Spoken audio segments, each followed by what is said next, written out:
గుళ్ళన్నీ తీసేస్తారు, గుళ్ళన్నీ తీసేస్తాం. తీసేసుకుంటా పో అమ్మా, గుళ్ళన్నీ తీసేసుకుంటా పో. మేము ఇంట్లోనే గుడి కట్టుకుంటాం, మేము ఇంట్లో బాబా గుడి కట్టుకుంటాం. ఇప్పుడు షిరిడికి పోలేని వాళ్ళు ఉంటారు, ఆయనని ఒక గురువుగా పూజించిన వాళ్ళు ఉంటారు.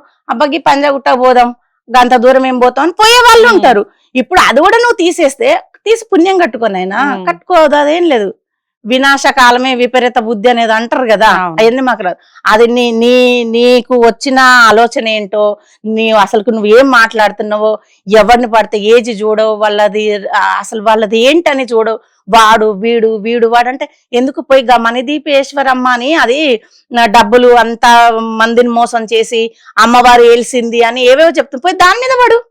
నీ ఐందవ ధర్మాన్ని నువ్వు కాపాడుకోయి. అలాంటి వాళ్ళని దొంగ దేవుళ్ళని దొంగ వచ్చిన వాళ్ళని వాళ్ళని నువ్వు ధర్మంగా నిలబడి నువ్వు ఆడిపోరాడు. మొన్న గుళ్ళల్లా మూత్రాలు చేసి ఇవన్నీ అక్కడ ఎక్కడ పోయినా, గుళ్ళు కూలగొట్టినప్పుడు ఎక్కడ పోయినవయ్యా? గుళ్ళు కూలగొట్టి ఇంత జరిగినప్పుడు ఎక్కడ పోయినావు? మేమైతే ఎక్కడ చూడలేదు, నేను ఏ వీడియోలలో కూడా చూడలేదు. అప్పుడు ఎక్కడ పోయినావు? ఇప్పుడు అంటే బాబా మీద పడుతున్నారు ఏంటి? బాబా ఏం చేశాడు? ఆయన మంచి పనులు చేశాడు. ఆయన ఏ కులం అయితే మీకేంటి? ఆయన చేసిన మంచిని చూడరాదండి. ఇప్పుడు మన హిందూ ధర్మంలో కూడా, హిందువులో కూడా మంచి చేసిన వాళ్ళనే కదా మనం దేవుడు అంటాము. మంచి పనులు చేసిన వాళ్ళని అబ్బా చిన్న హెల్ప్ చేస్తేనే దేవుళ్లాగా వచ్చి చేసేవా అంటాము.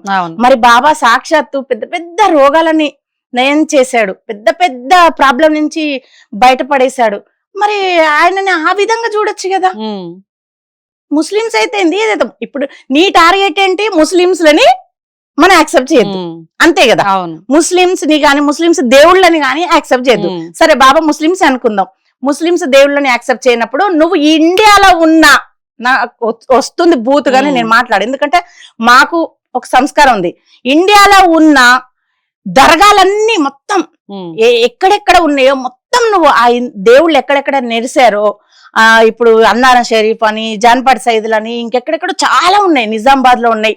అక్కడ పీరీల పండుగ తెలుగు వాళ్ళే చేస్తారు, 3 రోజులు పీరీలు ఎత్తుకొని చేస్తారు. అక్కడ పోయి నీ దమ్ముంటారా, నువ్వు తెలుగోడివి కదరా, నువ్వు ఇది ఎందుకు చేస్తున్నావు, పోయి అక్కడ పోయి అడుగు నీ దమ్ముంటే. అక్కడ జనాలను మార్చు, ఫస్ట్ అక్కడ జనాలను మార్చు. ఈ దరగాలకు పోకుండా అందరినీ ఆపేసాయి, ట్రైన్ల టికెట్లు మొత్తం క్యాన్సిల్ చేపించాయి. నీ దమ్ముంటే పోయి మరాఠీ భాషలో, నువ్వు తెలుగులో వీడియోలు పెట్టడం కాదు, నువ్వు అసలు ఎంత నీ లెక్కెంత? నువ్వు షిరిడి సంస్థానానికే నువ్వు సవాల్ విసురుతావా? ఏ లెక్కన విసురుతావు నాయన చెప్పు, ఒక్కటి చెప్పు, ఏ లెక్కన విసురుతావు? నువ్వు విసిరినవు నీవు తెలుగులో చెప్పి, మాదైతే తెలంగాణ, నీ లాంగ్వేజ్ చూస్తేనైతే ఆంధ్ర భాషనే మాట్లాడతావు. మరి నువ్వు మాకు అట్లా అని మాకు ఆంధ్ర వాళ్ళ మీద వ్యతిరేకం ఏం లేదు. అయినా కూడా ఈ హిందూ ధర్మానికి ఈ ముస్లింస్ అని ఈ మన కుల మతాలకు అన్నిటికీ అని చిచ్చులు పెట్టడానికి వచ్చిన ఒక చీడ పురుగువిరా నువ్వు ఒక చీడ పురుగువి. నువ్వు ఎంతమంది ఆడవాళ్ళని తీసుకురా, నీ దమ్ ఎంతుందో చూపించుకో. నేను వద్దలా, నేను ఇన్నే పోరాడు. ఊకున్నోడికే ఒర్రేటోడికట, ఊకున్నోడే ఉత్తమ అన్నాడు వెనకట. నువ్వు ఒర్రి నువ్వే పోతావు, ఎంత చేసుకుంటా చేసుకో. ఒక్క గుడి టచ్ చేసి చూపించు, అప్పుడు మేము షెబ్బాష్ అంటావు. నువ్వు షిరిడీకి వెళ్ళి నువ్వు తెలుగులో మాట్లాడడం కాదు, నీ దమ్ముంటే నీకు ఆది శంకరాచార్యులు ప్రతిరూపమే కదా, నువ్వు ఆయన పంపించిన దూతవే కదా, నీకు మరాఠీ వస్తుంది కదా, మరాఠీ భాషలో వీడియో చేసి వాళ్ళకి సవాల్ విసురు, వాళ్ళకి అర్థమయ్యేటట్టు. అవును, వాళ్ళకి తెలుగు రాదు, నువ్వు ఎన్ని వీడియోలు పెడితే ఏంటి, వాళ్ళకేంటి? నువ్వు మరాఠీలో మాట్లాడి మంచి వీడియో చేసి ఆ గుడికి తెలుగు వాళ్ళని రానియద్దు, మీరు మీ దేశం మీదే, మా దేశం మాదే అని నువ్వు వాళ్ళతోటి పెట్టుకుంటావా, సస్తావో, ఏ అన్న జావు. నువ్వు ఆ మరాఠీలో మాట్లాడి ఒక వీడియో తీసి వాళ్ళకి పోస్ట్ చేయి, బాబా గురించి మాట్లాడి వాళ్ళకి పంపించి మీ గాలి మీదే, మా గాలి మాదే, మా నీళ్లు మావే, మీ నీళ్లు మీవే అని అప్పుడు నువ్వు అన్ని అరేంజ్ చేసి పెట్టు. నీ అమ్మ బాంచ మీకు మేము గులాంలు అవుతాం. మామూలు సవాలు విసరలేదుగా మీరైతే. లేదు మేడం చెప్తున్నా, ఇప్పుడు మళ్ళీ నేను బాబాని అనట్లా, అంటే మరి ఇప్పుడు దేవుడు మీకు ఆదిశంకరాచార్యులు కల్లోకి వచ్చారు కదా, అంటే మరి బాబా దయ్యమా? నేను అనలేదు కదా. అంటే నువ్వు అన్నావా అనలేదన్నది మా మనసులకే తెలుస్తుంది కదా, చిన్నపిల్లలు ఏం కాదమ్మా మేము. మాకు చదువు లేకపోవచ్చు, నీ అంత జ్ఞానం లేకపోవచ్చు, కానీ మాకు బుద్ధి ఉంది, సంస్కారం ఉంది.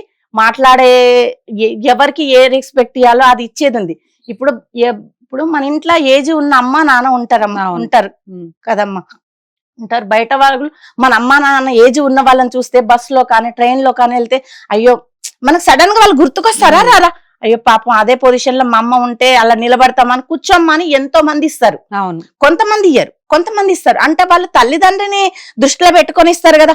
మరి నువ్వు వేరే వాళ్ళ గురించి వల్గర్ గా మాట్లాడి వాడు వీడని రెస్పెక్ట్ గా మాట్లాడేటప్పుడు నీ తల్లిదండ్రులు గుర్తు రాలే నీకు? నువ్వెంత, నీ ఏజ్ ఎంత, నీ ఏజ్ ఎంత చెప్పు? మనం మాట్లాడేటప్పుడు నీకు అన్ని సంస్కారాలు తెలుసు. నువ్వు హైందవ ధర్మంలో పుట్టినావు, నీవు ధర్మాన్ని కాపాడేటోడు, నీకు ఆ ధర్మం నీకు చెప్పలేదా? అసలు మన ధర్మం అంటే ఏంటమ్మా? ఏ కుల మతాలలో లేనిది ఆ ధర్మము మన ధర్మంలో ఉంది. ప్రతి ఒక్కరికి రెస్పెక్ట్ చేయటం, ప్రతి ఒక్కరిని దేవుడిలాగా పూజించుకోవడం. చిన్న రాయి దొరికినా మనం దేవుడు అంటాం, మొక్కుతాము. మనం అలా ఉన్న ధర్మంగానే కదా. ముస్లిమ్స్ మనల్ని వద్దనుకున్నా కూడా మనం వాళ్ళ దర్గాలకు మొక్కుకుంటాం. మొక్కొద్దు అంటే నువ్వు ఎవడివిరా మొక్కొద్దు అని చెప్పడానికి? అసలుకి మా ఇష్టము, మేము ఇంట్లోనే పెట్టుకుంటాం, ఇంట్లోనే పూజించుకుంటాం. నువ్వెవ్వడివి అనడానికి? మాట్లాడేటప్పుడు కొంచెం చూసుకొని మాట్లాడాలి. ఉండొచ్చు నీకు డబ్బు ఉండొచ్చు, పరపతి ఉండొచ్చు, పేరు ఉండొచ్చు, నీ వెనక సర్కిల్ ఉండొచ్చు. మరి నిన్ను ఏ మతాలు ఏ కులమోళ్ళు నిన్ను రెచ్చగొట్టి నిన్ను ముందుకు తీసి నీకు ఎంత ప్రాపర్టీ ఇస్తే నువ్వు ఇలా మాట్లాడుతున్నావు అన్నది నీకు తెలియాల. మాకైతే తెలియదు. ఎందుకంటే మాకు చూస్తుంటే మాకు అట్లా అనిపిస్తుంది. డబ్బు కోసమా, పేరు కోసమా? ఒకవేళ నీకు ఏంటది, నీకు ఒక చరిత్రను సృష్టించాలనుకుంటే ఒక గుళ్ళు కట్టి ఒక మంచి పనులు చెయ్యి. ఇప్పుడు ఎన్నో అన్యాయాలు జరుగుతాయి, అవన్నీ ఆపు. నీకొక చరిత్రను నిలిచిపోతావు, నీ తరతరాలకు నిలిచిపోతది. ఒక బాబా గుడి కోసం పోరాడంగా నువ్వు చరిత్రలో నిలిచిపోవు. నేను దుమ్మెత్తి దూలెత్తి పోసేవాళ్ళు ఇంత, వాళ్ళందరికీ నువ్వు ఇంత. ఎందుకంటే బూతులు మాట్లాడడం మాకు రాదు. ఎంత వల్గర్ గా మాట్లాడినరంటే కొంత అసలు ఏంటి బాబా ఎప్పుడైనా ఎంత నీచుడైతే ఆ మాట మాట్లాడతాడు. ఇప్పుడు మనకి పర్సనల్ ఉంటాయి, అవి వాటిని ఉపయోగించిన బాబా మీద అంతా ఇలా నాకు సమ్మగా ఉంటదంటే ఏం లాంగ్వేజ్ బాబాది? నీ ఇదేనా నీ సంస్కారం? భగవద్గీత చదివినంటావు, శాస్త్రాలు చదివినంటావు, అంటావు అవ్వంటావు. అన్నిట్లలో నీ ధర్మం ఇదే రాసి పెట్టిందా? నువ్వు తెలుగోడివే కదా, నువ్వు హైందవ ధర్మంలో పుట్టినోడివే కదా, నీకు ఈ ధర్మాలు రాసి పెట్టిందా? ఇలా మాట్లాడు అట్లా మాట్లాడు రాసి పెట్టిందా? ఆది శంకరాచార్యులు స్వామి మీకు చెప్పారా ఇలా మాట్లాడమని? మాట్లాడేటప్పుడు కొంచెం చూసుకొని మాట్లాడినాయన. ఎందుకంటే ఇప్పుడు ఇంత మందిని మనోభావాలని కాదు, ఏదో మొక్కుకుంటాము, మాకు నచ్చింది. మీ ఇంట్లో వాళ్ళు కూడా మొక్కుకొని ఉంటారు నాయన, దానికో మేము కాదనట్లే. మొక్కినంత మాత్రాన మనం ముస్లిమ్స్ అయిపోం కదా. మనది మనకుంటాం, మన ఇంటి దేవుళ్ళు ఉంటారు. అట్లానే ఇప్పుడు బాబా అంటే చాలా ఇష్టం నాకు. 23 ఏళ్ల నుంచి నన్ను ఎన్నో సమస్యల నుంచి బయటపడేశాడు, ఎన్నో మిరాకిల్స్ ఉన్నాయి. అసలు చెప్పడానికి అందరు చాలా మంది నా ఫ్రెండ్సే ఒక బుక్ రాయి, నీది ఒక బుక్ అయిపోతుంది అంటారు. అన్ని ఉన్నాయి. మరి అన్ని ఉంటే నేను తిరుపతికి వెళ్ళట్లేదా, శ్రీశైలం వెళ్ళట్లేదా, అన్ని మధురై వెళ్ళట్లేదా, కాశీ వెళ్ళట్లేదా, ఏ దేవుడికి వెళ్ళట్లేదు? అన్ని మన తెలుగు ధర్మ మనది మనకే ఉంటది, ఎవరి పర్సనల్ వాళ్ళకు ఉంటది. మాకు అది నచ్చింది మొక్కుతున్నావు. నువ్వు మొక్కొద్దు అని చెప్పడానికి నువ్వేమన్నా నాకు ఇంకొద్దు మాట్లాడ. ఎందుకంటే నిజంగా నువ్వు మన తెలుగులో పుట్టి నా హైందవ ధర్మం, నేను ధర్మాన్ని, నేను హిందువుల్ని కాపాడడానికి వచ్చినోడవైతే ఇవి కాదు. ఈ బాబా మీద కాదు పడడం.